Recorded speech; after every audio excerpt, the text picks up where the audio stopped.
नमस्कार, आप देख रहे हैं न्यूज पॉइंट झारखंड। मैं हूं श्याम किशोर पांडे। आपने अभी तक मेरे चैनल को सब्सक्राइब नहीं किया है तो यूट्यूब पर सब्सक्राइब कर लें। आज बीआरसी भवन में शिक्षकों के बीच आई कार्ड और स्कूली बर्तन का वितरण किया गया। बीआरसी भवन बरकट्ठा में सरकारी शिक्षकों और पारा शिक्षकों के बीच आई कार्ड व स्कूली बर्तन का वितरण का कार्यक्रम का आयोजन किया गया। कार्यक्रम में मुख्य रूप से विधायक अमित कुमार यादव, बीडीओ कृति बाला लकड़ा, प्रखंड शिक्षा प्रसार पदाधिकारी अशोक पॉल शामिल थे। अतिथियों के द्वारा शिक्षकों के बीच आई कार्ड और विभिन्न स्कूलों का बर्तन वितरण किया गया। मौके पर अजाप्ता के प्रखंड अध्यक्ष शशि भूषण ने कहा कि हम सभी शिक्षकों को बच्चों का खाता खुलवाने में काफ़ी समस्या हो रही है, इसका जल्द से जल्द निदान करें। वहीं बीडीओ अशोक पॉल ने कहा कि शिक्षकों को कोविड-19 का टीका यहां बीआरसी भवन में सोमवार और मंगलवार को दिया जाएगा। मौके पर उपस्थित विधायक अमित कुमार यादव ने कहा कि शिक्षकों के बीच आई कार्ड वितरण होने से पहचान में सहूलियत होगी तथा बच्चों के बीच जो बर्तन वितरण किया गया है उससे भी बच्चों को भोजन कराने में सुविधा होगी। एकीकृत पारा शिक्षक संघर्ष मोर्चा के प्रखंड सचिव शुक्र ठाकुर ने कहा कि कोविड-19 के कारण बहुत दिनों से विद्यालय बंद होने के कारण बच्चों का भविष्य खराब हो रहा है, इसलिए विद्यालय खोलने की मांग की है। इस अवसर पर छत्रु प्रसाद, रामकिशोर महतो, पवन कुमार, महेश प्रसाद, जमुना साव, महेश प्रसाद चौधरी, बाबूलाल यादव, कैलाश पासवान, दिनेश्वर महतो आदि समेत कई गणमान्य शिक्षक लोग उपस्थित थे।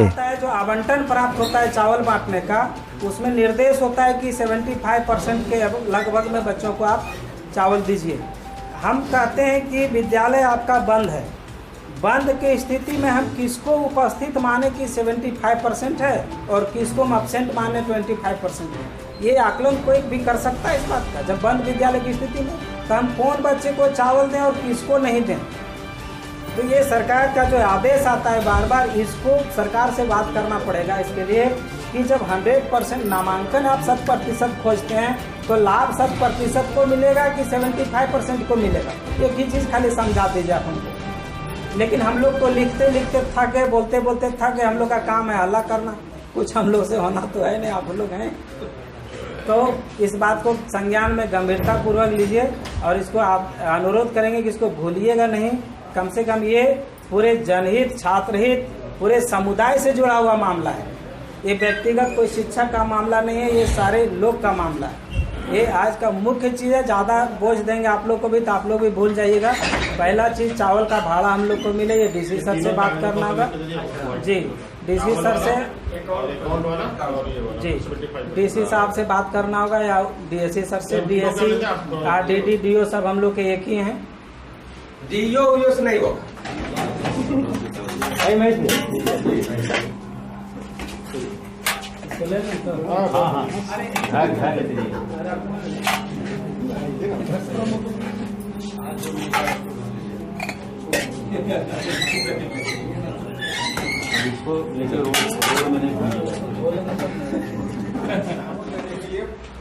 पैसे की राशि, तो सर को हो सकता है कि सर को बता देंगे नहीं उसका हथालन राशि मिलता है, सर को जानकारी में रहना चाहिए।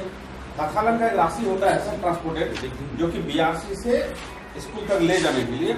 ये पिछले साल एक बार मिला था, किसी स्कूल को 153 रुपया, किसी स्कूल को 155 रुपया वो अलॉट दिया गया था, तो हम लोग स्कूल को दे दिया। स्कूल के एसएमसी खाता में नहीं मिला करके 2-3 साल का मिला करके किसी को 150, किसी का 200। अरे इतना मिलता है, यहाँ को लेबर देने के लिए वो नहीं होता। लेकिन स्कूल में जब आते हैं तो आप सिर्फ छात्र हैं और सभी शिक्षक के नजर में एक जैसे छात्र हैं। ऐसा नहीं कि आप बड़े घर के छोटे घर के, ऐसा नहीं। शिक्षक के नजर में सभी एक जैसे छात्र हैं और यही होना चाहिए। चूंकि बच्चों की मानसिकता इतनी, मतलब मन इतना चंचल होता है कि उनके मन में ज्यादा फीलिंग आ जाता है। इसलिए बच्चे हमारा सब एक जैसा रहे, सभी को सरकार एक नज़र से देखे, शिक्षक हमारे एक नज़र से देखें, हमारे बच्चे अच्छा करें, भोजन के अभाव में स्कूल ना छोड़े, इसकी भी हम लोग कल्पना अब ऐसा नहीं हो, ऐसा भी हम लोग सोच रखते हैं। आज हमारा क्षेत्र निश्चित रूप से हजारीबाग जिला का लगभग क्षेत्र संपन्न क्षेत्र है, लेकिन आज भी कुछ ऐसे गांव हैं, आप अगर बंगाल के बॉर्डर पे चले जाएं, बंगाल की तरफ चले जाएं, तो वहां आज के दिन में भी बच्चे स्कूल जाने से परहेज करते हैं। उनके घर वाले देख लेते हैं छोटा सा जरा सा बड़ा हुआ तुरंत उसको होटल में भेज देते हैं या फिर बाहर भेज देते हैं। आजकल तो बच्चों का तस्करी भी होने लगा है, पैसों के लिए गरीब लोग कुछ भी करने के लिए तैयार हो जाते हैं। तो ये सब रोकने के लिए गवर्नमेंट ये सब पॉलिसी चलाता है। निश्चित रूप से आज आपका एक तो आईडी भी, परिचय पत्र भी आ रहा है। सभी लोग जैसे अभी पहले बताया, हालांकि सभी लोग का ड्रेस कोड है, आप लोग का भी ड्रेस कोड है। जैसे पुलिस को उसका ड्रेस से पहचाना जाता है, उसको कोई आईडी तो नहीं मांगता है, जान जाता कि पुलिस है। नेता लोग अपना ड्रेस से पहचाना जाता है, वो भी जानता है नेता है। तो ड्रेस कोड सबका रहता है, लेकिन एक आईडी होनी चाहिए, क्योंकि बहुत ऐसे समय रहता है जब चुनाव का समय हो, चाहे कुछ। अभी बहुत बार हम लोग देखते हैं कि सरकार के पास ऐसी मजबूरी आ जाती है कि आपको मजिस्ट्रेट बनाना पड़ता है, शिक्षक को मजिस्ट्रेट बना देता है। अब शिक्षक स्थानीय है, अब वो कहीं मजिस्ट्रेट ड्यूटी में गए तो पब्लिक के साथ वो मिल जाते हैं और उनको पता ही नहीं चलता किसी को कौन यहाँ मजिस्ट्रेट है। तो इसका एक मतलब आपका भी एक अलग से परिचय हो, अलग से आपका एक मतलब समाज भी आपको एक अलग नज़र से देखे, जो भाव आना चाहिए। तो निश्चित रूप से गवर्नमेंट ने आपके लिए जो सोचा है, आपने जो उनको सुझाव दिया है, निश्चित रूप से परिचय पत्र होना चाहिए। सारे लोगों का एक परिचय पत्र होता है, उनकी पहचान होती है उससे। तो निश्चित रूप से एक बहुत ही अच्छा पहल है। और जो आप लोगों ने 2-3 विषय हमें बताया, तो निश्चित रूप से ये सब विषय शिक्षकों का नहीं है, ये सरकार को खुद ही करना चाहिए। शिक्षक का काम पढ़ाना होता है, ठीक है, वहां पे आपका रजिस्टर खाता भी वो मेंटेन कर दे रहा है। अब चावल ढोना, चावल की व्यवस्था करना, चावल कहाँ से आएगा इसकी चिंता करना, तो ये निश्चित रूप से थोड़ा सा हम लोग के लिए है दुखद बात। लेकिन हम लोग इस बार हम लोग करते हैं इसको।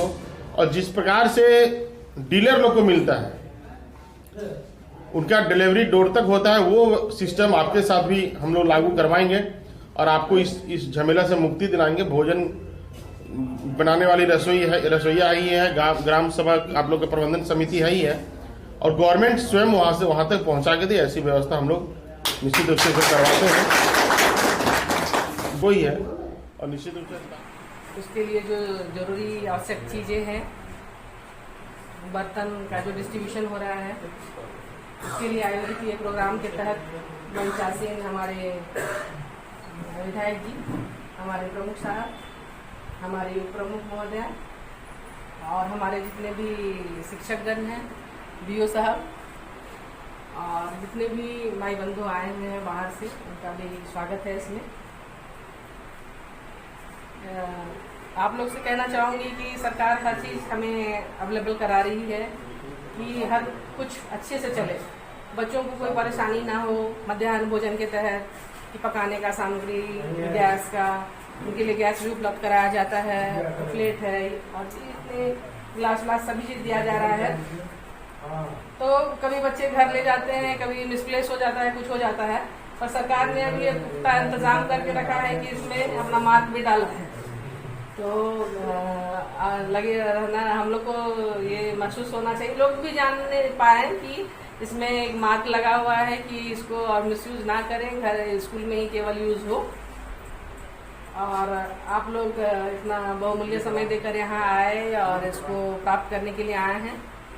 तो ऐसे स्कूल विजिट में पता चल रहा है कि आप लोग, जैसे मेरा कल स्कूल विजिट हुआ था, राजकीय मध्य विद्यालय और +2 हाई स्कूल और प्रोजेक्ट पालिका, सभी जगह देखा कि आप लोग अभी सही तरह से आपकी उपस्थिति भी रह रही है, आप लोग उच्च क्लास के लोगों को पढ़ा भी रहे हैं, कोरोना के नियम का भी पालन किया जा रहा है। तो ये सब देखकर अच्छा लगा कि हमारे जो भी बच्चों को गढ़ने वाले जो हमारे शिक्षक महोदय, सब शिक्षक हैं, वो उपस्थित हो रहे हैं और अपना सारा काम ससमय संपादित कर रहे हैं। तो ये बहुत ही अच्छा पल है कि उसको करते हुए जो मध्याह्न भोजन सब है, मध्याह्न भोजन बहुत ज़रूरी है, क्योंकि हमारा देश जिस तरह हमारे बच्चे कुपोषित हैं, ये हैं, तो तो उसके लिए ये व्यवस्था किया गया है कि बच्चे भूखे पेट ना आए, खाकर अच्छी तरह मैंने उसका मन खाने पे ना लगा रहे, ज्ञान अर्जन पे वो अपना ज़्यादा ध्यान दे सके, इसलिए ये व्यवस्था की गई है। ये जो प्रयास है वो लगता है कि बहुत छोटा है पर बहुत महत्वपूर्ण है। हम लोग जो सामान्य लोग हैं सोच सकते हैं कि नहीं भोजन क्या भोजन है, ये है। हम लोग अक्सर बात करते हैं कि सरकार क्या क्या करवा रही है, कि खाना पकवा रही है, बंटवा रही है, जो भी करवा रही है, पर किसी किसी के लिए नीड है, हमारे लिए सामान्य है, पर किसी के लिए ज़रूरत है। तो ये अच्छे से संचालित हो पाए, यही मैं आप सभी से उम्मीद करती हूँ और यही संदेश रहेगा कि हमारे बच्चे अच्छी तरह से जो भी मटेरियल है उसको अच्छा से रख रखाव हो, उसका यूज हो और साफ सफाई भी हो। यही सब के साथ मैं अपनी वाणी को विराम देती हूँ।